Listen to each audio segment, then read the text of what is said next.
What's up, guys? Welcome back to Newswave. So wouldn't you know it, a couple of hours after Newswave went live yesterday, a Nintendo Direct was announced. Weird stuff there, but we are going to discuss some of that Direct and the expectations going into that event here, as well as a surprising update that Nintendo released ahead of this showcase. And we're also going to be talking about EA and a major shakeup that appears to be happening, giving us an idea as to maybe the future of their brand. And we're also going to be taking a look at a potential remake coming out of Square Enix. Yes, it's another one, but this one would be highly requested. So if you guys enjoy these videos, make sure to hit that like button, helps out a ton. And if new here to the Spawnwave channel, make sure you subscribe down below. We're gonna start today with new games heading into Game Pass to close out the month of June and start the month of July. We'll head over here to news.xbox.com. A nice little card at the top showing off all of the different games, starting June 22nd with Need for Speed Unbound, Cloud, PC, and Xbox Series X and S.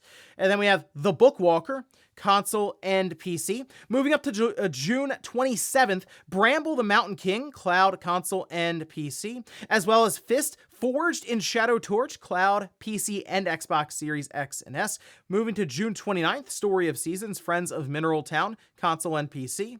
Moving to July 3rd, Arcade Paradise, console and PC. And finally, July 5th, Sword and Fairy Together Forever.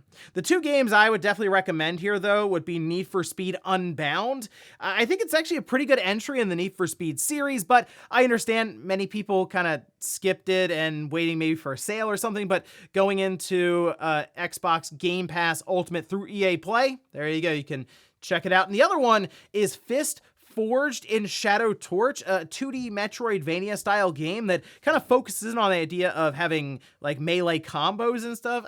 Definitely a unique title there, but I would say looking at the lineup here over the next couple of weeks, pretty good for Game Pass. Also, we did get the release date for the Baten Kaitos 1 and 2 HD remasters. There was a full trailer that was released as well to reveal that the collection is coming out September 14th on the Nintendo Switch. Pretty cool, not too far out, less than 3 months away. And this is going to be interesting because I almost wonder if this is a way for Bandai Namco maybe to test the waters. Is this franchise still one that people are interested in? Can it make them money? Can they sell enough copies of something like a standard HD remaster? And of course, how will it age in general when we do get it in our hands natively on the TV and on the Switch's display? I mean, it's definitely a unique style game with kind of card combat, which isn't for everyone, but I still think it was a fun series on the GameCube, and I'll certainly be checking out this HD remaster collection when it comes out in September. Oh, and it looks like we have another delay. This one, though, for Immortals of Aveum, and this is an entire letter that was released on their website, which we can see this paragraph here, saying the recent feedback to the game proves to us what we already felt, that Immortals of Aveum is something special. In order to realize our full vision, we are going to take a few extra weeks, making our new launch date Tuesday, August 22nd. This will give us time to further polish the game, finish optimizing all platforms, and deliver a strong launch. We owe it to ourselves and to you to get this right. I mean, it's only a month delay. It was going to come out, July 20th, now August 22nd. I will admit, though, when you hear about a month delay, it's like, how much can they actually do? But I guess here, it's kind of a smaller team, not like what EA would have for, is kind of like another indies program, but they're kind of originals program. So I guess a smaller team that can be maybe a bit more flexible with things can get more done in about a month or so. But the game is at least interesting enough for me to check out on day one. It's been discussed at length as a Doom or Call of Duty with magic instead of just outright guns. So it being kind of unique, I'll be checking it out now when it comes out August 22nd. And guys, with some of the quick news out of the way, let's get into the bigger stuff. Let's start right away with the Nintendo Direct that we have to look forward to here in just a couple of hours after this video goes live. We can see this posted up by Nintendo over on Twitter, where they say tune in on June 21st, 7 a.m. Pacific or 10 a.m. Eastern for a Nintendo Direct livestream featuring roughly 40 minutes of information focused mainly on Nintendo Switch titles launching this year, including new details on Pikmin 4. Which is great news because a lot of speculation. Is this a partner Direct? Is it an indie world? Is it going to be maybe a mini that they just release out of nowhere and it's like 10 minutes? No, 40 minutes, full-on general direct that is mostly being compared to what they would typically do around this time, that being for a big E3 blowout. And they do mention this year, so obviously moving up to maybe holiday and 1 or 2 titles that will fall into like the first half of 2024, and Pikmin 4 clearly having a spot since it's out next month. But then we start to look around. There's a lot of rumors and speculation as to what could be here, with the 2 big ones right now being a 2D Mario game that many different sources seem very confident will be here. So, okay, I guess that's a free space at this point on the bingo card. But the other one is a classic Super Nintendo game, apparently from Square Enix, that would be getting a remake. And there are 2 candidates that are being thrown around right now, one being Chrono Trigger, the other being Super Mario RPG, which, those are some, as I said yesterday, lofty expectations. And we'll see if those can actually be reached, and that could happen. Either one, I don't think anyone would be disappointed. I will admit, though, I think at this time I'd rather see Super Mario RPG, only because of that art style, and I'd like to see what they can do with it currently. And really, Chrono Trigger, I would like to see Square go all out for a remake. I mean, almost Final Fantasy VII remake level. They won't, but I think something like Chrono Trigger deserves that treatment. However, I'll admit right now, outside of a few things like that, it's anyone's guess. I mean, really, we're trying to figure out how Nintendo is going to navigate the next 12 months or so, as most of us assume they're currently behind the scenes preparing for their next generation platform to launch in 2024. I don't anticipate to hear anything about that in the direct today, maybe towards the end of this year or the beginning of 2024. But with things like Pikmin 4 being talked about, we had some more information on that as well, which you can see this posted up on Twitter from Tokyo Game Life, pointing out a game card that you can get in stores and has a bunch of information, which does include split-screen multiplayer. There you go. Player 2 can support Player 1 by shooting with a reticule. They also talk about entering a house and new treasures like fidget spinners, beach balls, there you go. But the thing that was really interesting to me is it has the Unreal Engine logo on it, which Nintendo had mentioned working with that engine in the past because they used it for Yoshi's Crafted World, but I believe this would be just the second title that would use something like Unreal Engine, as we're usually used to Nintendo using an in-house engine for their different titles. So I think that'll certainly be a fascinating tech breakdown from Digital Foundry when they get their hands on the title, to see how Nintendo's use of Unreal Engine maybe has improved over time since Yoshi's Crafted World. But we did also have a fairly surprising update from Nintendo, and it's funny because I've been talking about this here and there, and that's Everybody 1-2 Switch. Now, we just hadn't seen much on the game at all outside of the title card and a screenshot maybe from the game. Well, Nintendo released a video that circulated very, very quickly on Twitter, where apparently they invited a bunch of content creators out to play the game in what looks like a big ballroom somewhere. And you can see some of the video here. And you can see the MC Horse or whatever hosting the whole thing in the middle as they showcase Everybody 1-2 Switch. So we have gameplay for it and everything. In fact, they also showed off the feature that was on the back of that box where you can have a ton of people playing all at once using their cell phone. I think the idea was to show basically 100 people playing these different mini games. One was jumping up and down as a jump rope went by. There appeared to be stuff that had to do with almost like Simon Says or quickly crouching down or something when there's indication of it. So yes, very basic mini games, but the idea is you can have more than 8 people playing at once. You can have 100. So the good news about this, when I saw it, was, oh wow, maybe that means it won't take them up much time, if any, during this Nintendo Direct, because, I mean, the word is that Nintendo isn't exactly thrilled about putting this game out, although they did invite a bunch of people out, put on a whole production just to make a trailer out of it, so who knows? But either way, it's going to be out in a couple of weeks, and then we passed it. Next up, let's talk about a pretty big shakeup at EA. Now, EA is mostly known as EA Games, like EA Games Challenge Everything, EA Sports, it's in the game.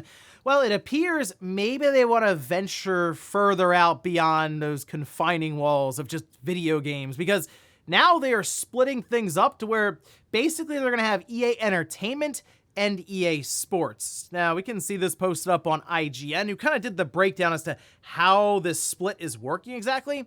They say EA Sports will continue to look after the F1 series, which just releases, as well as PGA Tour. and the newly acquired Super Mega Baseball. This is on top of the traditional blockbusters, which includes Madden, EA Sports FC, remember that used to be FIFA, then NHL, and the upcoming college football reboot.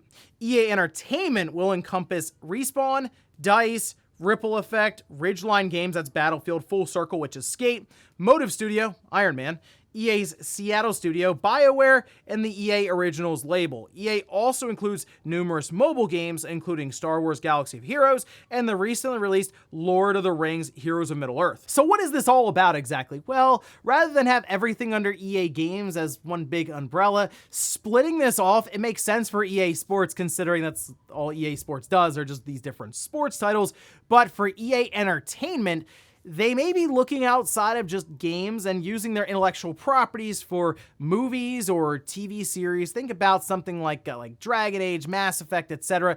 Being able to put up EA Entertainment as opposed to EA Games is probably just better for them overall for branding. And then the restructuring they mentioned here also comes with management changes and shifts. So more of a focus for sports versus, as they say, EA Entertainment. So I'm curious what this will do for their output. I assume some of the big titles like Mass Effect, like Dragon Age, nothing like that's really going to change, but this is stuff that would be affected more to the line of 5, 6, even 10 years down the line, right? Will they make a big push into cinema or TV series? Maybe they're going to partner with Amazon Prime or Netflix or any of these other streaming platforms to continue bringing these different games outward compared to just video games, because that does seem to be working right now for a lot of these gaming intellectual properties when it comes to other forms of media. But I guess we'll see what happens with EA when it comes to the corporate restructuring that they've done here with their branding. So I guess that's the end of EA Games, which unfortunately kind of puts an end to what I think was one of the better slogans in gaming, which was EA Games Challenge Everything. I don't think EA Entertainment Challenge Everything has the same kind of ring to it. Next up, let's talk about an interesting quote that was making the rounds from Yves Guillemot, the CEO at Ubisoft, when discussing Mario Rabbids Sparks of Hope and how it didn't really perform up to expectations when it came to sales, and apparently some advice that Nintendo had given to Ubisoft before releasing it. We can see this posted up. This is over on VGC from Yves Guillemot, saying, despite excellent ratings and players' reception as well as an ambitious marketing plan, we were surprised by Mario plus Rabbids Sparks of Hope underperformance in the final weeks of 2022 and early January. The market is suffering a little bit with inflation situation. I think, though, it was a different issue with Mario. We had already released a Mario Rabbids game on Switch, so by doing another, we had two similar experiences on one machine. On Nintendo, games like this never die. There are 25 Mario games on Switch. Nintendo has advised that it's better to do one iteration on each machine. We were a bit too early. We should have waited for the next console. Now, it does go on to say, because you could play a great game and we think it will last for 10 years, because we will update it for the new machine that will come in the future. So there you go. There's confirmation, I guess, that Mario Rabbids Sparks of Hope will get some sort of re-release or maybe an update patch for Nintendo's next generation device. I guess whichever way they go with it, although I'm sure at this point Ubisoft knows what's happening behind the scenes if they're going to be creating some sort of new patch for Mario Rabbids Sparks of Hope. It is interesting, though, that Nintendo would say that, considering they've done a bunch of Mario parties on any one generation, but I guess in this instance, it would have made sense for Ubisoft to hold off for the next system, considering they probably could have had it in the same position that Mario Rabbids Kingdom Battle was in, where it was an early Switch title, right, in the first couple of years for the device. And when you're in that position, people look to your game to maybe show off what that newer system can do. And if Mario Rabbids Sparks of Hope was available in the first couple of months, whenever Nintendo's next system releases, sure, you won't have access to that large install size, but the install size you do have available to you, one, will be willing to probably buy the game at full price for longer, and two, will maybe just pick it up, not necessarily because they want to play through a tactical RPG, but because they just want something to show off what their new system can do. And the game already looks pretty good on the current Switch, so I assume the next platform will be more powerful, and Ubisoft can probably take advantage of that, which would make this game look even better. So, hey, if you have Sparks of Hope, sounds like it's either going to get some sort of paid upgrade path or maybe just an updated patch. We'll see. And in our last bit of news, let's talk about Square Enix and what else but another remake or remaster. This one, though, I think fans would get a kick out of if Square did it right. But the fact that it's being brought up by developers within Square Enix and their desire to work on this remake makes me think we are going to be seeing it sooner rather than later. This we can see was posted up by Genki and is quoting a Q&A with Yoshinori Kaitos, who was the producer was director and producer at Square Enix, working on games like Final Fantasy VI, Chrono Trigger, Final Fantasy VII, Final Fantasy VIII, Final Fantasy X. It's been around the block a couple times with game development, producing, directing, all of this stuff, right? But they say, I think Final Fantasy VI Remake would be difficult. Final Fantasy VII Remake is not yet finished, so I am not able to think about it. But for Final Fantasy VI, there are many FF6 fans inside the company, and they often ask me, when are we making Final Fantasy VI? Now, it does acknowledge that, it would be a lot of work, because while there's a storyline to go off of, if you look at the visuals then on the Super Nintendo compared to where we are now, there's a lot of imagination that was going into that experience for the Super Nintendo version. Whereas if you bring it up to current times, you're gonna spend a lot of time just reinventing probably the character designs and stuff to work in the HD 3D space as opposed to the 16-bit space back then. But a lot of people still look at Final Fantasy VI, myself included, as one of the best entries you can currently experience, and I think it still holds up to this day.